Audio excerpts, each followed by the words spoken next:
lonely, galvanizing, and courageous.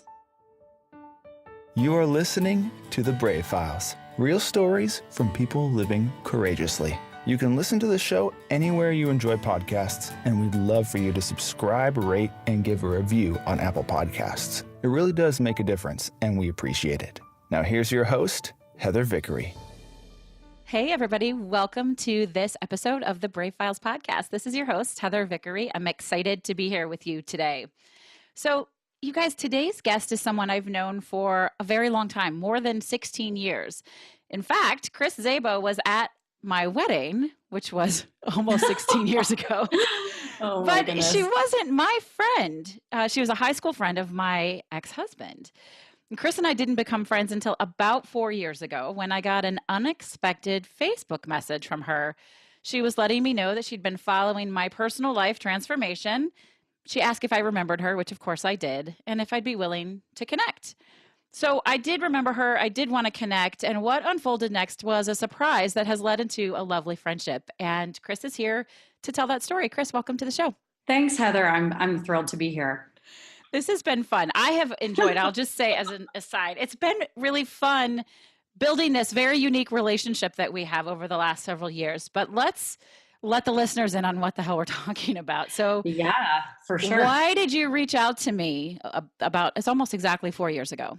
Yeah. Well, the reason besides, checking out your Facebook life and your personal life from a distance, I was really struggling in my life with a lot of different issues. And I was in a marriage, I had children, and I was really struggling with some identity issues. And I was kind of following your story. And I just thought, oh my gosh, if she can do it, like someday maybe I can do it. And I just found you to be really inspirational about it. And then when I got to a pretty dark place, I just had to reach out and just say, hey, I'm really struggling. And do you have any kind of thoughts on it? Well, That's basically why I reached out instead of just stalking you. Instead of just from a stalking me. distance. That's all right. Yep, I love secret fans. No, seriously. So for those of you who aren't fully following that, my transformation included coming out after a decade of marriage and going through a divorce. And Chris, that was what you were struggling with as well. Absolutely. Yes, absolutely. So, I mean, my struggle was, it didn't appear in my marriage. I mean, I was aware of, the struggle was there when I got into my marriage, and my ex-husband was aware of that. And it would bubble up here and bubble up there and kind of go dormant. And, I was really trying to figure out a way to work with it within my marriage, because I found out it's just very black Been and there, white. done that. And yeah, and they're done that. So yeah, and when it would bubble up, I would reach out to people, or I'd read, or I'd do whatever I could to try to find a kind of a place to ground myself. Yeah. And so that was my struggle for sure. So your story differs from mine in as much as I really didn't know that I was a lesbian until I had been married for many years. And, I always say maybe I should have known. I look back and I go, oh, that was a sign. Oh, that was a sign. Maybe that was a sign. But I didn't. You, however, did. And you were really honest with your ex-husband about it from the very beginning, right? Yeah. I mean, one of the things, I think it's really, women's stories are so fascinating about how they come to terms with themselves. Because during my struggle, why it took me so long to kind of land and ground myself within myself was a multitude of things. But one of them was everybody's story is so unique. So Absolutely. I would reach out to people to kind of find this common ground. And, what would happen is we would connect on one piece that was similar, and then another piece wasn't. And so I kept kind of ricocheting back and forth, like, oh, well, they don't have this, so then I must not be gay. There's no textbook way to be gay. Really, there wasn't. And I really, one of my biggest struggles and differences from you is, for a very long time, I looked for validation outside of myself. And so when I was going through that struggle, I was constantly looking for that outside, and it was always shifting. And so once I was finally able to use myself as, the grounding point, if you will, that made all the difference. But, you know, yes, I was very honest from the beginning with my struggle. I really, really thought that I could make it work. And so did he. And I really, it was a very difficult time to go through a divorce and all of it. But, I don't look back and think that I failed, for sure.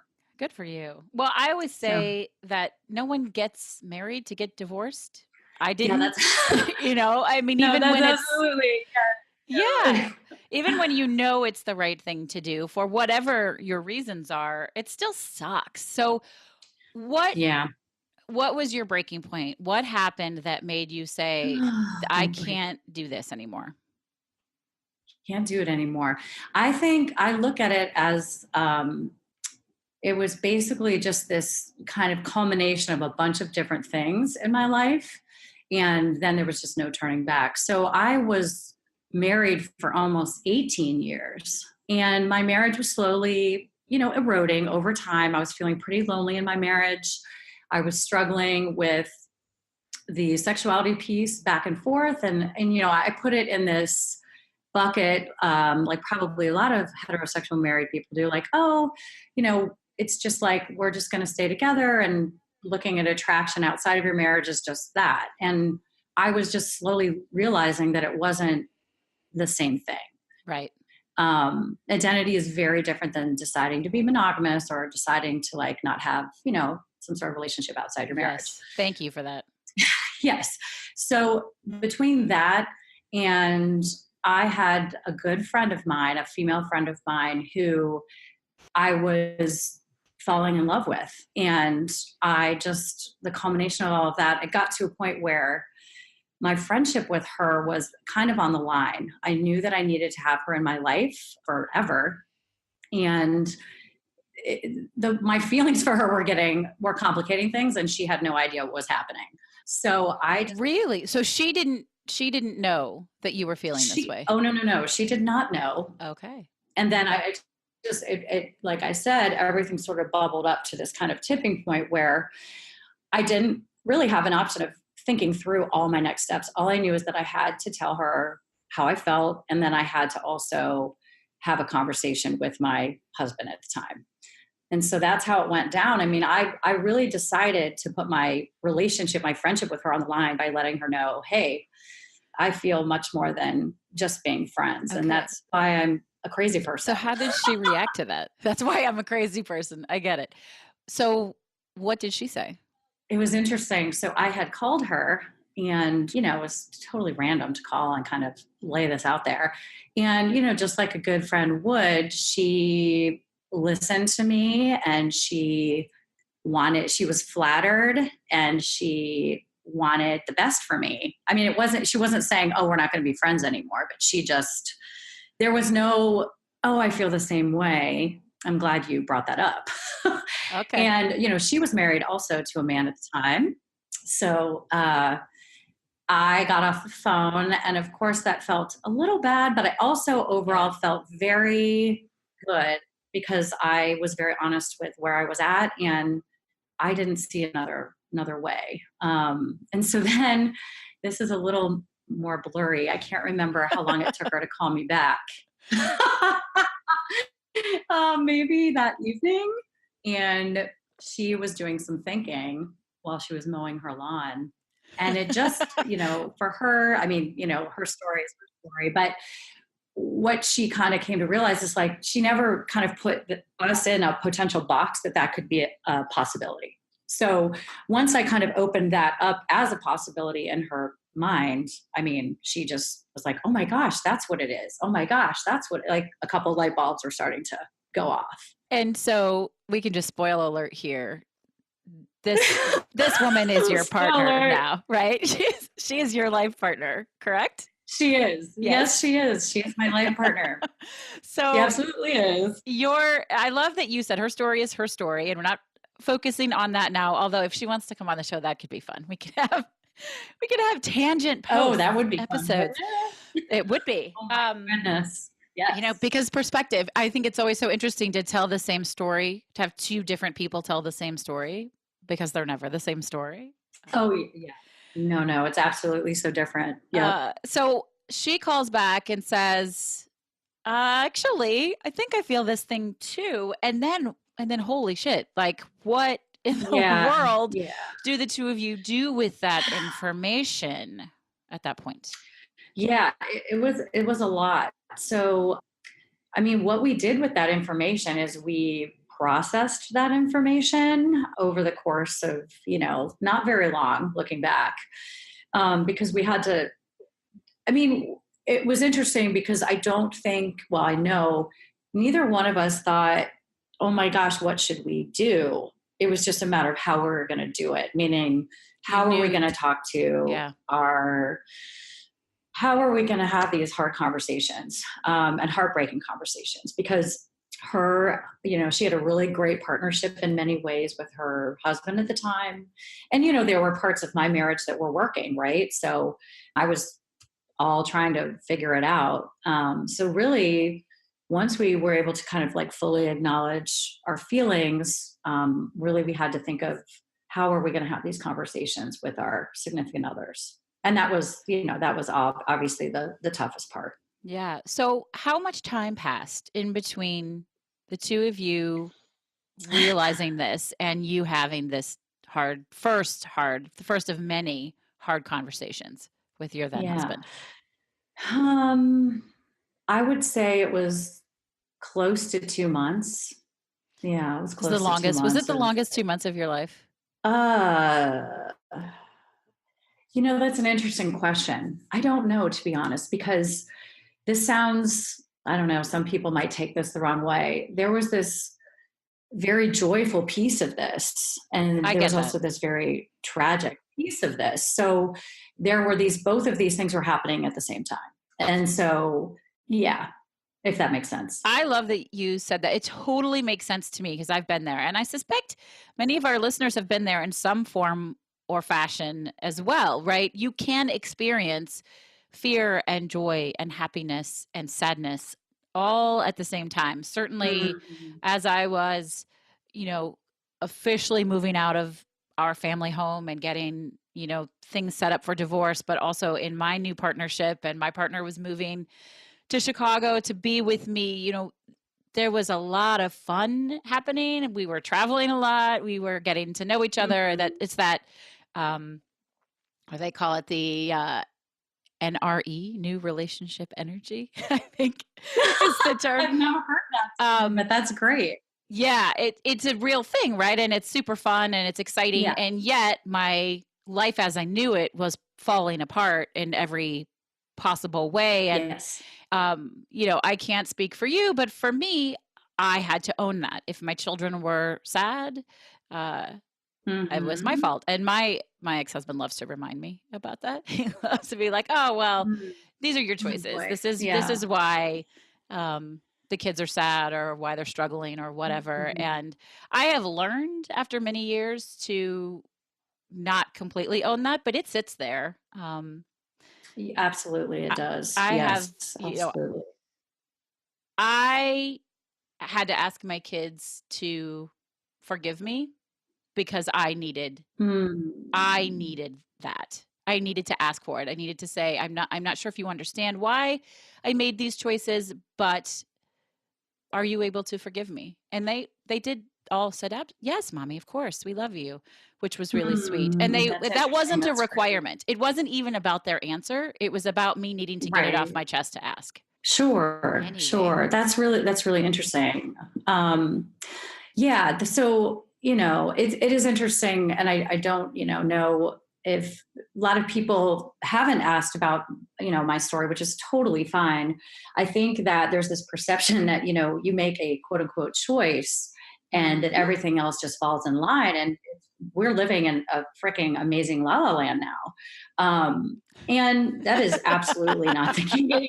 No. Um, to be happy, to be brave is hard. It's very hard. And despite how difficult, leaving my family home just like you was, and the perception of that, or all of that in my children, because yes, they definitely have.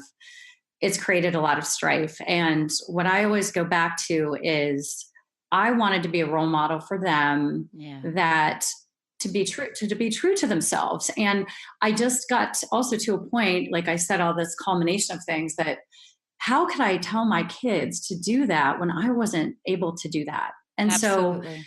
that's me. I'm hoping one day my children will be able to look back at that time in their lives and say, not only was it difficult, but mommy was, brave. Um, I don't know if that will happen, but I can live with myself now, knowing that, things are congruent, and that was very important to me. Absolutely. So, It's literally the story I tell. Like when I go on stage and I start a speech, that's yeah. almost verbatim. What I say is, if I wanted them to want a full life, to have a full partner, to Yeah. be authentic and to trust themselves, I had to do it as well. I had to show them how to do it. So I love that. See, Yeah. And we're there we go. and that's been fun, since that first email and we jumped on a call, I think that day, like we've talked, fairly regularly since Yeah. then. We have found out that we're just very similar. Although the stories differ a little, very, very similar. And it's been kind of fun to not feel like you're this really strange weirdo out in the world. There are other people who are like you, who are going through what you're going through. Yeah, it's been absolutely really a blessing to be able to connect with people that are going through, whether it's the situation we have been in, or when somebody's going through some sort of death in a family, when they find other folks that have been through a similar situation. Mm-hmm. It's just it's crucial, because it was such a lonely process, because I don't know about your total backstory, but I came from a family. I grew up Catholic, and it was not okay to be gay. And I mean, I didn't, in high school, I had no clue, like no clue at all. And it really, my whole world came crashing down in college. And I literally, I struggled with depression, anxiety. I never was suicidal per se, but I mean, I thought about that a lot. And I just think you need to have supportive people around you. And Yeah. it was just a difficult, family of origin to grow up in. I mean, everybody's accepting now, but that really came from me coming from a place of needing validation on the outside Mm-hmm. and saying, oh, is it okay if I'm gay? Or is this okay that I live my life like congruent with like who I am? Because that's really flipped. And now it's, this is who I am. This is my life. And while I want you to support me and love me, if you don't, I mean, it's Yeah. disappointing, but it's my life isn't going to depend on it. I remember Yeah. that. So for those of you, and this is Chris's story and not mine, but for those of you who don't know how I publicly came out, I accidentally outed myself on Facebook. So that was fun. And if Did you you want to, really? oh, I did. Oh, I Oh, didn't yeah. know that. Oh, wow. I did. Wow. I had made and the lengthy story, I'll link to in the show notes, I'll link to a podcast episode that I was a guest on for the full details. But essentially, I had commented on a blog post about why you shouldn't be afraid to come out. Mm. And I didn't Oh, realize that the blog post was connected to Facebook. And I was going through, it was a really, really difficult time. And so I yeah. laid the whole thing out. Like I started with my age and how many kids and what business I was like Oh my it was really goodness. easy to tell it was me. Yeah. And I realized right away that it was on Facebook, so I deleted it off my page, but because it was still the comment was still there, it showed up in everybody's feed. And in fact, I didn't know Oh my that gosh. until the next morning when my still husband, who had been sleeping in another room for a year, and we'd been getting along really well at this Mm. point, came in and gently woke me up and said, "Hey, did you mean for this to Mm. be on Facebook?" I was like, "Oh, Oh my shit." goodness. Oh So, yeah, that boy. was Yeah. but where I'm going with that is it was the Band-Aid was ripped off. It was out Yep. there then, and, Absolutely there'd was. maybe been a handful, maybe 10 people who I'd come out to prior to that, and I hadn't come out to my dad yet. This is where my dad found out, and my cousin, who Mm. did already know and who is like a sister to me, had the opportunity to talk to him before I did. And God love her, Nikki, if you're listening, you saved me big time. Oh, She had the opportunity to tell, because he had questions and she tried to answer them. And he said, but I don't understand. And she said, well, that's not your job. You don't have to that's understand. right. You just Yeah, have to that's love right. her. That's it. Mm. She doesn't need your Yeah. approval. She just needs your love and support. And by the time he and I spoke, he was able to do that. So things work out. It's kind of strange. They do. And you know what? That is the best piece of advice is that when, I was going through that whole thing, that's all I wanted. And it was interesting, people's reaction. If they didn't understand, it was really hard to be supportive. You know what I mean? But there were some people that absolutely were. So I'm very grateful for Yeah. those Well, people. so in Yeah. the beginning, yeah. So when you tell your husband, look, I need out of this marriage, how does Yeah. he react? Well, gosh, this part is hard to kind of think about because it was just such a hard time. But I had come in the room. We had been away for the weekend with a bunch of friends, and Amy just Oh, told you her name. are we, She was there over the weekend, along with a bunch of other people, including my ex husband. And we had put on my partner and I had put on an adventure race for this group of people. And we were coming back separate because we, had to break it down and clean up and everything. and So just to my husband clarify, at the time had your now partner, who you've named, my now partner. you Yes, planned my it now with her. partner who's now been We were trying to yes, keep we names out of planned this, it folks, together. but that's okay. We were, there goes my cover. So anyway, we meaning Amy and I had this conversation, numerous conversations, and we decided on our way back into town, we were just going to tell our significant others what's going on and what needs to happen. And we really wanted to make sure we were doing it together in the sense of timing. Like she was going to go talk to her husband, I was going to talk to mine, because that's terrible if there's like a big bunch of lag time Yes. between Yeah. that would be really awful. So when I came home, I had just walked in the room, and he already had this sense. He had a sense. And I think he said to me, are you leaving me?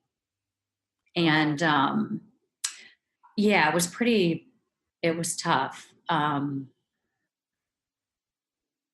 And so I get choked up about it, but It's okay. yeah, but I didn't say, yes, I am, like, let's get this party started.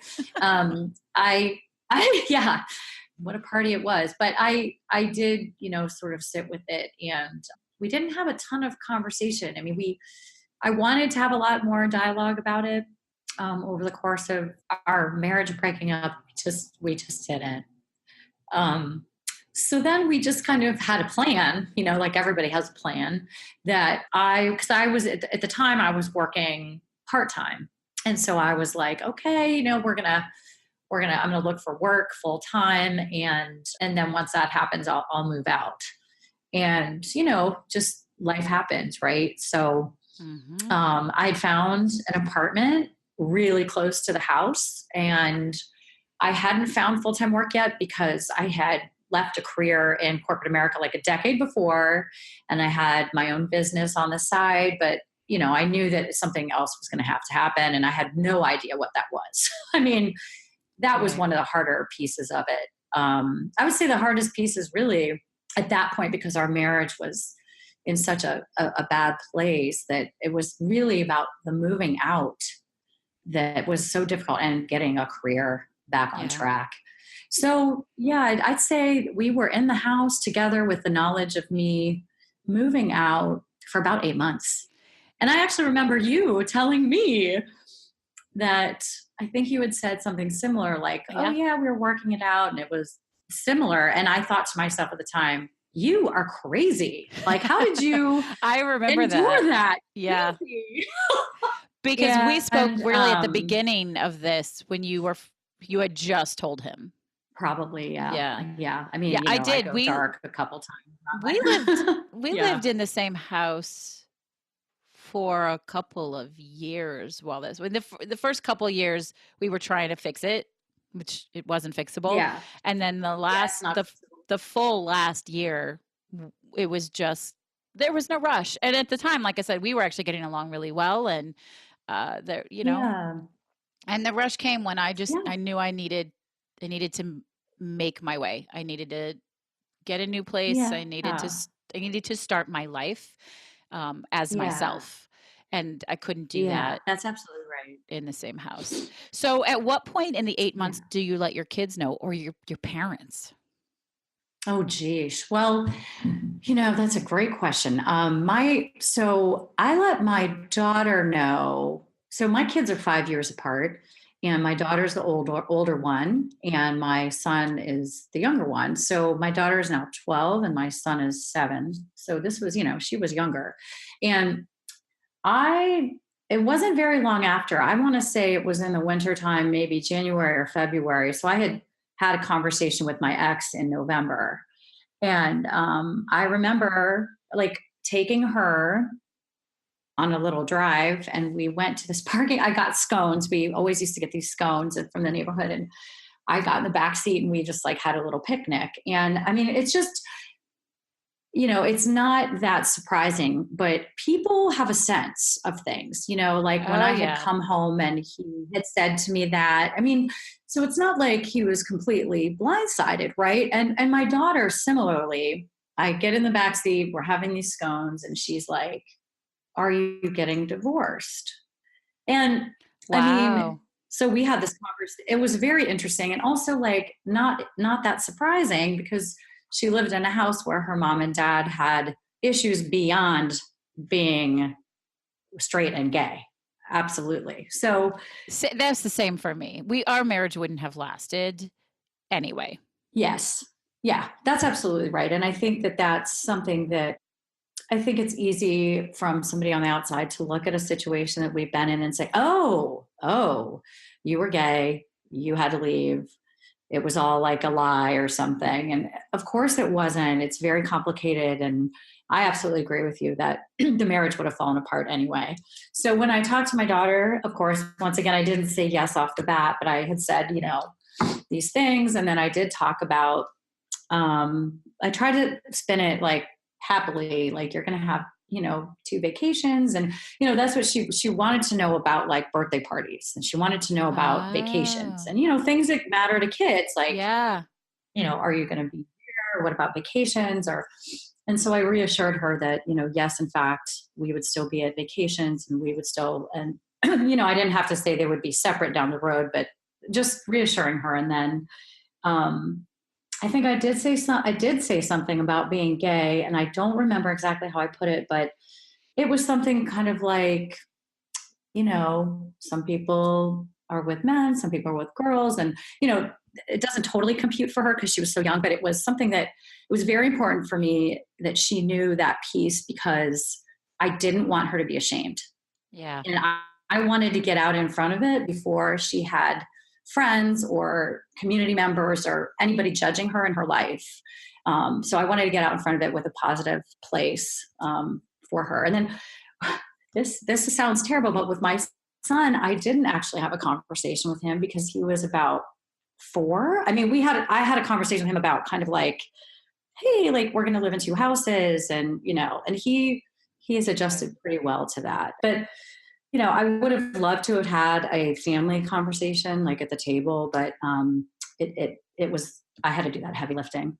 That sucks. I will give my Yeah. ex credit for that. We sat down and talked about it, and my baby was a baby. Oh, She's for sure. now Yeah. 5.5, Mm. and my oldest, was she 9? I think she was 9 in 3rd grade.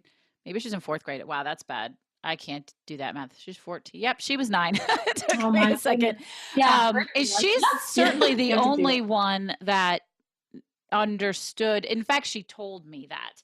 Um, Mhm. I started off, and we sat in a circle. He was in the room. We sat down Mm. on the floor together in their bedroom, and I said, "Do you guys know what divorce is?" And 2 of them shook their head Mhm. yes, and My then 4-year-old did not. Yeah. She said no, and we explained what it was. And then we said, do you know what it means to be gay? And 2 of them shook their head yes, and she didn't, so, and we explained all of those things. Right.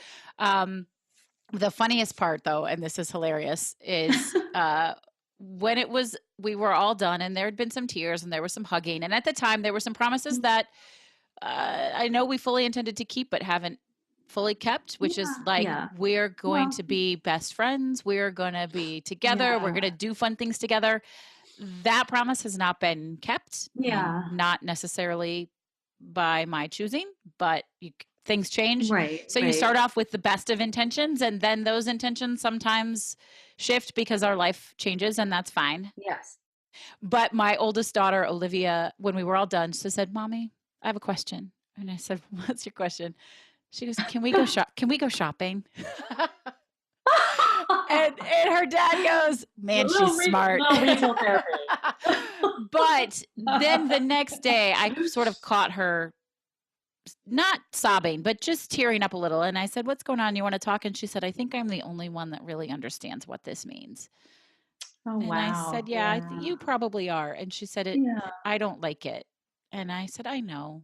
I'm really sorry. So I feel terrible that you had to do all of that on your own. That seriously sucks. Well, it's, it is what it is. Was it what it was? And I had no problem owning it. You know what I mean? Same. That's just part of the deal. Yeah. You have to own it. But yes, it would have been absolutely better to have, all sat down and had a conversation about it. But yeah. So, how did your parents take it? So my parents are divorced and have been forever. And actually, it's interesting because both of them I had gone to over the years at different times with my struggle about it. Because what would happen to me is I'd get so anxious or I'd get so depressed that like I would just have to say something. And I would never say something definitive, but I would, tell them about I was struggling with this or whatever. And the answer would always be something like, there was always some sort of common thread to like the hetero world. So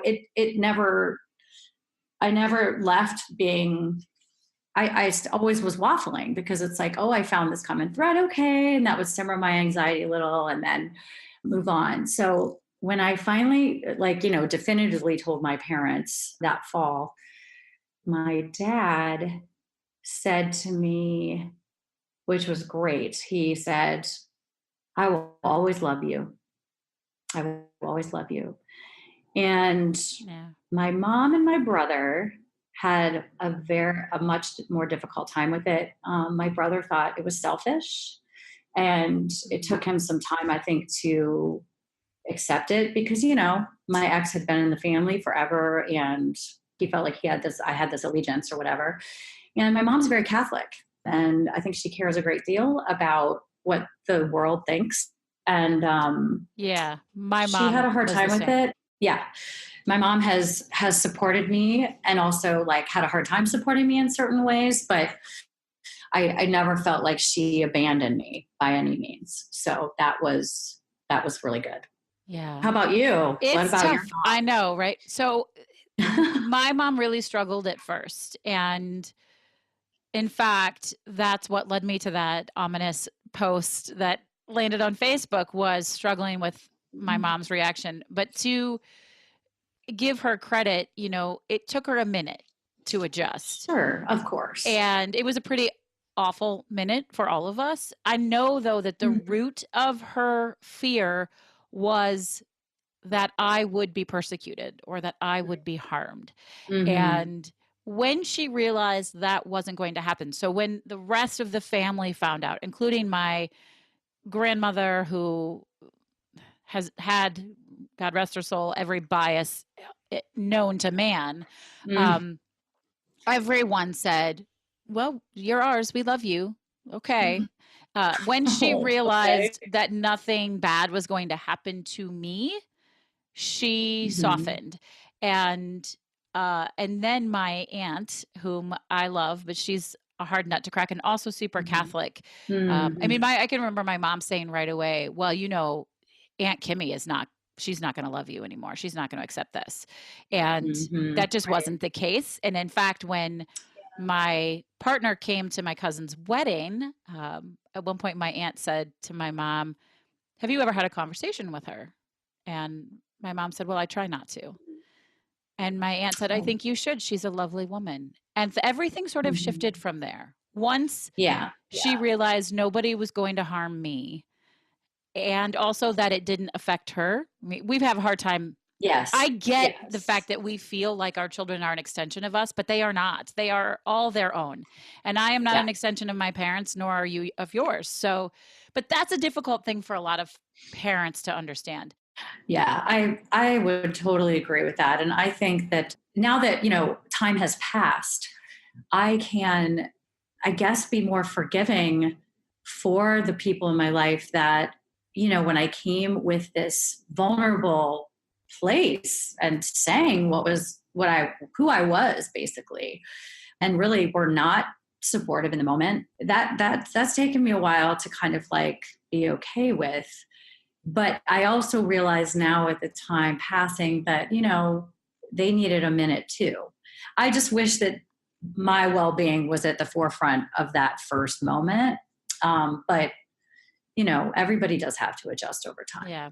And everybody gets that. Everybody gets the right to their own process and experience. They do. You Yeah, they just don't have do. to own it. And of course, that's where the magic is, right? Is to say, you do what you need to do, but I'm going to do what I need to do. And I don't have to own your process.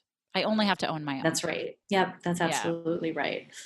I would love to know, what was the biggest pleasant surprise through this? Like, especially when it was really hard. What was one thing that you could Oh, say, this okay. was lovely? Oh gosh, that's a great question. Honestly, I think the biggest surprise to me was how strong I felt.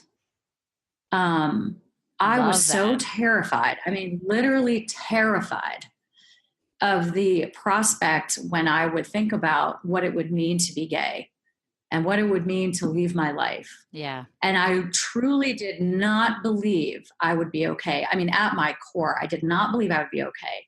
Wow. And then I was, and I still am. And even though things are hard, I have a very steady, sense of self. And that would not have come about. I firmly believe that would not come about had I not taken that leap for myself. I love that. That is what it's all about. That's the magic. Yeah. And that's what you're Yep. modeling for your That's right. kids. Yes, absolutely. And their struggles, of course, just like you said, they're their own people. Their struggles will be different than ours. Yeah. And I want them to be able to have resilience and confidence in themselves, that they can handle life and that they are lovable, and really at their core, there's nothing wrong with them. So, Right. No, yeah. absolutely not. I think that's really beautiful. Chris, if you had to give one piece of advice to a person that was in a situation like you and I have been in, what would it be? Let me think about this. I think I guess there would be a few pieces to it. The first I would say is to be kind and patient with yourself. I do believe that life has a way of kind of the questions you ask, you will seek the answers, kind of thing, or they will Absolutely. start to get stronger and stronger in your life to the point of you will be faced with figuring it out. And so sometimes, as human beings, we just have to be faced with some tough things before we're willing to make a decision. And I guess the other piece I would say is that there is hope. You will be okay. You can make it. I mean, like I said, I was terrified. I didn't think I could do it. And I'm on the other side now, and I love my life. There are some super hard parts to it, but I love my life, and I am really, really proud of what I've done. That's really beautiful. And for those of you listening, like, you can do the hard thing. You can do the hard Yes. thing, no matter what it is. Yeah. You can, but that's the trick, right? Because for so long I would read about it, talk to people about it, think about it. And in the end, you just have to do that hard thing. You That's just the have to only do way. it. You have to Yeah. just put Yeah. yourself in it. But it doesn't mean Sponsored by Nike. It doesn't mean it's not going to be scary. It just Oh, no. means you can do it. Yeah, it'll be scary for sure. Yeah. Right. We're Um, just shooting but, straight with you. So, Chris, a question that I ask everybody, which I love, especially thinking about the difficult times you went through and still go through, because it's like aftershock on an earthquake, getting a divorce and refiguring your life and having to co-parent and negotiate, those things bubble up painfully, sort of consistently, probably, I imagine, forever on some mm, level. yeah. But how do you stop and celebrate the beautiful things, the successes, the wins? What's your celebration like? Oh boy.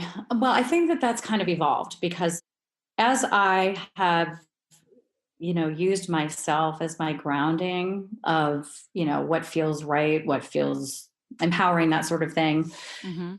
I'm able to take more chances and risk more because, I am the steady. So I'm not looking for that on the outside. So I think this is such a weird answer, but I think it's giving myself a break. I think it's Yes. being compassionate with myself because so many times I just am like, wow, I have aged more in the last couple of years you know, than I could ever imagine, but I just have to remind myself of what I've done and what I continue to do. And that Yeah, is a way to celebrate. it And is. actually, Amy and I, we're not as consistent about it now, but we used to have this ritual where we called it Friday night wins, where we would open a bottle of champagne and we would go back and forth stating something that was a win for the week.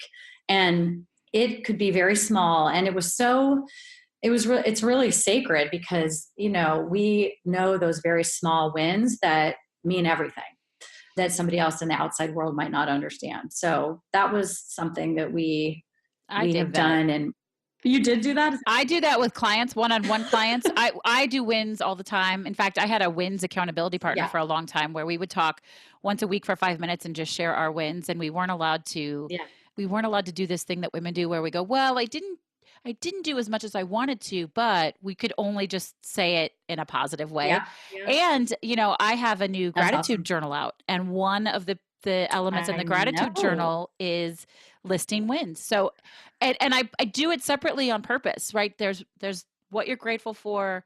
There are wins.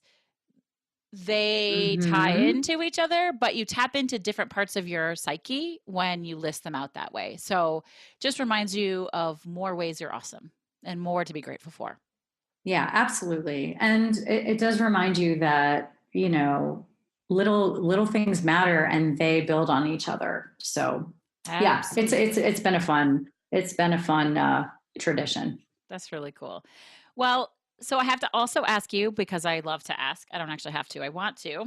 As those of you that listen, my test, I would be like, you don't have to do anything. That's my new 9-year-old. There She's you right. go. There you go. What is your favorite charitable organization to support? Well, there's a lot of good ones out there, but I would say a local one we have is called the Kaleidoscope Youth Center. And what they do is they support the LGBTQ youth. So it's a safe space for youth to come and to be empowered or to find ways to support health and wellness for them and really to gain support that so many youth, even in this, times keep changing, which is amazing, but it's great to have an organization like them. That's great. And were you tapped into the LGBTQ organizations before you officially came out? Or is this Oh, new for you? absolutely not. Yeah. Absolutely not. Yeah, I mean, that took my homophobia, my internal homophobia to such a high level. I couldn't have done that. Nope. I mean, sadly, but No, I'm not surprised. I love that. I love that you've been able to find that. And that's a whole different episode, but the internal homophobia for those who are in the closet, damn, that is a real thing and it is yeah, nasty. Chris, would you share your 3 words with us? I sure would. Lonely, galvanizing, and courageous. I think those are fantastic words. But talk to us about them for a second. Lonely. Well, when I think about those words, I mean, it's kind of a little bit reminiscent of my whole journey. I mean, it was pretty lonely a lot of the time. And I think when you're misunderstood or you're different, it can feel pretty lonely. Yeah. I also found my experience to be extremely galvanizing because I was called to action by the culmination of those things happening in my life. And I had to take action. Yeah. And then lastly, courageous. I mean, that's just the ability to go ahead and to be out in the world as a gay woman and somebody who can be proud of who they are is, ultimately what it's about. And And that's yeah, that's why I have that last word, courageous. in a big way. I love it. I think it's wonderful. Chris, I am Thank so you. glad you sent that Facebook message all those years ago. And I really am grateful that you came on I am to. too. Thank you. I'm grateful you came on to share your story. For those that are listening, the motivation behind this was Chris said, I want to tell the story, but nobody's asking. And I said, well, let's tell it, right? Because when you feel it's lonely, talk about the word lonely. It's lonely Yeah. to think people don't understand why you've made the choices you've made and that maybe they don't care. And I don't think it was that they don't care. I think it's that people don't know how to ask. And so I said, let's do this. Let's talk about our stories together and let's connect with people. And, you put it out there and give it breath because it is Yeah. yours. So thank you for reminding us that we can Yeah. do the hard thing and just being vulnerable and being here to share this with me. Yeah, you're welcome. It was lovely, and you are doing a great job. And thank you so much. Thank And you. like I said, like putting it out there was important to me. And I think that what I like about the podcast sort of way to do it is people can opt to listen or not. Yeah, that's So right. I feel like I've done my piece that was important to me. So thank you. You are welcome. Well, obviously, those of you listening, you've opted to listen, and we are grateful that you have done so. I hope that you've enjoyed this. And if you know anybody who's struggling with anything like this, they can reach out to me. Would love to support them, share this episode with them. Also, I want to remind you that you can pre-order that gratitude journal we just talked about, right? So it's pre-order on my website, vickeryandco.com/store. And if you order it now, you get $5 off in free shipping. That's going to change once the book is in hand. So go pre-order your copy right away. What else is going on?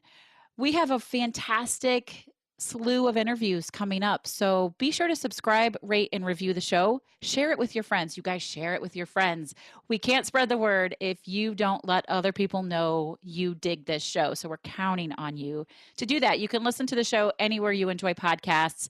I am so grateful that you are here. I'm grateful that we had Chris to join us today. This is Heather Vickery reminding you, as always, to choose bravely. The Brave Files is proudly supported by Audible. If you enjoy listening to podcasts, you're sure to love listening to your favorite books on Audible. Get your free 30-day trial, complete with a credit for a free audiobook download today, simply by visiting audibletrial.com/thebravefiles. Again, that's visiting audibletrial.com/thebravefiles. The Brave Files is proudly supported by Lost Format Apparel, a socially conscious clothing company. You already know that homelessness is a huge problem. Over 500,000 Americans are living without shelter and millions more without consistent access to everyday basics. My friends at Lost Format know that solving homelessness is a much larger problem than any one company or person can solve on their own. It requires teamwork, sacrifice, strength, and building communities through personal and professional relationships. And isn't that exactly what the Brave Files podcast is all about? That's why I'm proud to say that the Brave Files has partnered with Lost Format, and together we're working to change the face of consumerism in addressing homelessness. You can now get one of 2 fantastic shirts custom designed specifically for the Brave Files. Each order goes towards providing necessities to the homeless. We have one shirt that, of course, says choose bravely, and another that reminds you that brave is always greater than fearless. Head on over to vickeryandco.com/store to see both beautiful shirts and to check out the entire product line from Lost Format. All of their stuff is super soft and comfortable and has an amazing fit. Use promo code BRAVE to get 10% off of your Brave Files custom t-shirts. And if you have an order over $30, your shipping is free. I choose bravely to take the plunge to help solve homelessness. Are you with me? Thank you for listening to The Brave Files. Be sure to visit thebravefilespodcast.com to access the show notes and discover fantastic bonus content. Music composed and produced by Matt Lewis of Union Music, LLC.